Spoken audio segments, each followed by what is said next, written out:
Xiaomei memakai 9 celana dalam di depan ibunya. Itu karena setiap malam dia diperkosa oleh ayah tirinya. Tapi dia tidak memiliki keberanian memberitahu ibunya. Ini adalah satu-satunya cara untuk meminta perlindungan ibu. Tapi ibunya ternyata tidak memperhatikannya. Kemudian, Xiaomei menggantung sebuah boneka beruang lonceng di sudut tempat tidurnya lagi. Dengan harapan jika bel ini berbunyi, ibunya dapat menolongnya. Tetapi saat tengah malam tiba, tempat tidur Xiaomei mulai bergetar hebat. Bel berbunyi sangat keras. Tetapi ibu Xiaomei sepertinya tuli, tidak merespon sama sekali. Keesokan harinya, ibu melihat bercak di tempat tidur putrinya. Seketika membuatnya menyadarinya. Dia menyeka bercak itu dengan kuat. Dia sepertinya hanya ingin membersihkannya. Seolah-olah tidak ada kejadian apapun semalam malam. Xiaomei duduk di sudut ruangan dan melihat ibunya dengan tatapan dingin. Matanya dipenuhi dengan rasa kebencian dan seperti mati rasa. Dan ibunya masih berusaha menyeka spray tempat tidurnya. Mungkin karena terlalu lama dibiarkan, sehingga membuat beberapa bercak telah mengering dan membekas di kasurnya, dan sulit untuk dibersihkan. Ibu Xiaomei membanting kain lap di atas spray kasur. Suara keras itu membuat Xiaomei ketakutan dan menjatuhkan gelas airnya. Dia menatap ibunya dengan ketakutan. Dan saat itu juga, tatapan ibunya dipenuhi dengan rasa kecemburuan dan kemarahan. Seketika, ibunya menarik Xiaomei, memegang erat pergelangan tangannya. Kemudian dia mengambil kemoceng dan memukul Xiaomei. Xiaomei mengemis dan menangis. Tetapi itu hanya membuat ibunya memukul semakin keras. Akhirnya, Xiaomei dipukuli sampai meninggal. Lalu ketika polisi menerima laporan, tubuh Xiaomei sudah kaku. Berdasarkan hasil otopsi, Xiaomei mengalami banyak pelecehan selama hidupnya, dan ada tanda-tanda kekerasan. Polisi langsung menangkap ibu Xiaomei, tapi dia hanya diam dan tidak pernah mengatakan sepatah kata pun. Sehingga polisi tidak dapat menemukan bukti kesalahan wanita itu sama sekali. Interogasi menemui jalan buntu, karena kasus ini terlalu mengerikan. Jadi kepala polisi bernama Chen memutuskan untuk menginterogasinya sendiri. Chen seorang kepala polisi yang mahir dalam memecahkan kasus. Dia masuk ke dalam ruangan dengan wajah yang serius. Ibu Xiaomei tetap tidak ingin menjawab. Pukul. Suara ibu Xiaomei terlalu kecil. Pukul. Cara ini akhirnya membuka mulut wanita itu. Tetapi dia tetap tidak mau bekerja sama. Dia hanya mengakui bahwa dia secara tidak sengaja membunuh putrinya. Tetapi dia sama sekali tidak mengakui perbuatan suaminya. Melihat ini, Chen langsung mengeluarkan pistol, menodongkan pistol ke kepalanya dan bertanya, "Jika ini kesalahanmu, bolehkah aku membunuhmu?" Wanita ini ketakutan dan menangis, tetapi masih tidak ingin mengatakan yang sebenarnya. Chen semakin marah. Dia memerintahkan anak buahnya untuk menanggalkan pakaian wanita. Wanita itu ditelanjangi dan berdiri di depan semua orang. Anak buah Chen dengan santai memakai sarung tangan, memerintahkan wanita itu untuk meregangkan kakinya dan membungkuk. Kemudian mulai memeriksa bagian pribadinya di depan umum. Menghadapi penghinaan seperti ini, wanita itu masih bersikeras mengatakan jika dia tidak sengaja membunuh putrinya, dan tetap tidak ingin mengatakan apa perbuatan suaminya kepada putrinya. Tidak ingin katakan ya? Kemudian atur suhu ruangan ke 0 derajat. Ambil seember air es lagi dan siram ke wanita itu. Ketika suhu dalam ruangan semakin rendah, angin dingin dan air es yang disiram ke tubuh wanita itu, membuat wanita itu menggigil kedinginan. Tetapi dia tetap menutup rapat mulutnya, menolak untuk mengakuinya. Akhirnya Chen tercengang. Apa yang membuatnya begitu gigih? Di sisi lain, beberapa petugas polisi datang ke rumah wanita itu, dan kebetulan bertemu dengan suami wanita itu. Entah apa yang telah dia lakukan, dia tampak menyelinap. Saat itu juga, seorang kapten polisi mencium aroma bau terbakar, meminta anak buahnya menjaga pria itu, lalu bergegas masuk ke kamar, mencari aroma bau itu dan dia menemukan rekaman video yang sedang terbakar.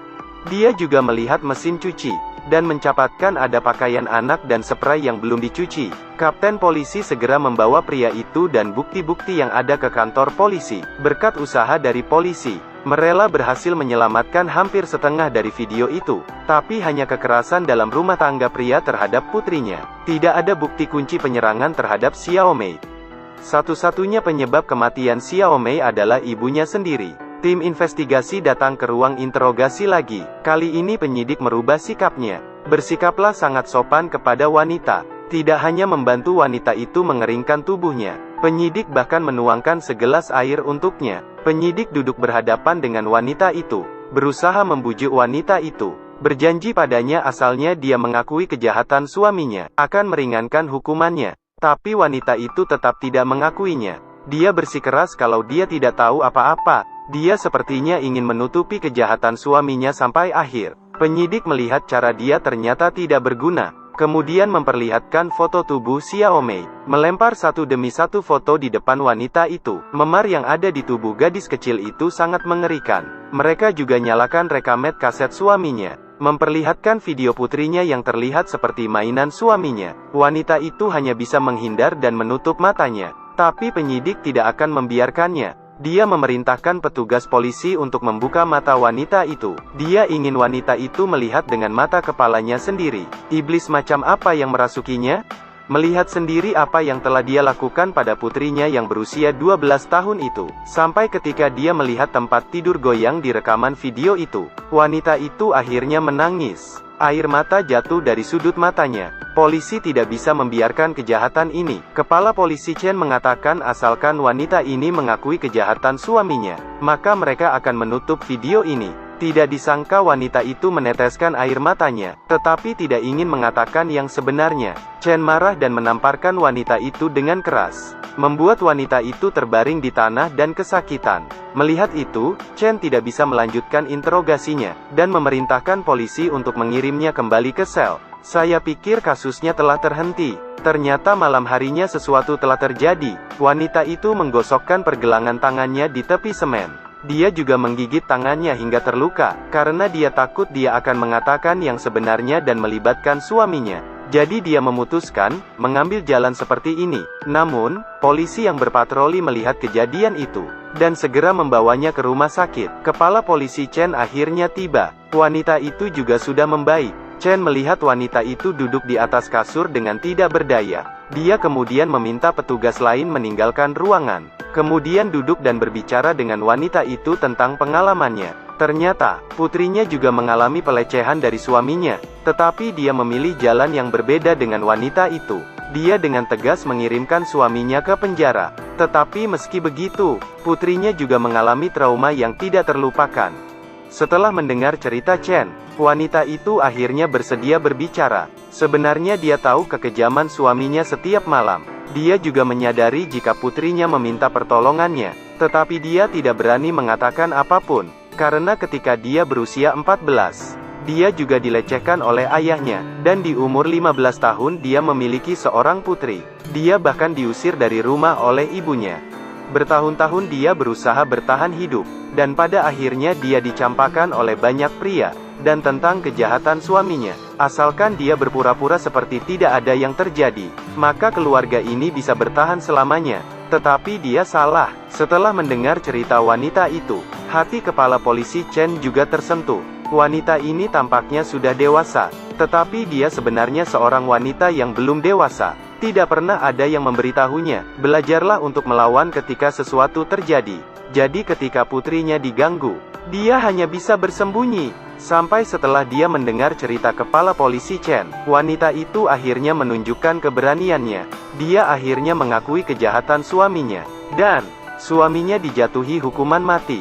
Sedangkan wanita itu menghabiskan hidupnya di penjara, menghabiskan sisa hidupnya untuk menebus kesalahannya. Meskipun yang hilang tidak bisa kembali, tetapi itu lebih baik daripada tidak melakukan apa-apa. Terakhir, saya berharap semua wanita yang pernah terluka dapat berdiri dengan berani, mengambil langkah hukum untuk melindungi diri sendiri. Inilah yang ingin disampaikan dari cerita film ini kepada kita semua, dan cerita pun berakhir sampai di sini.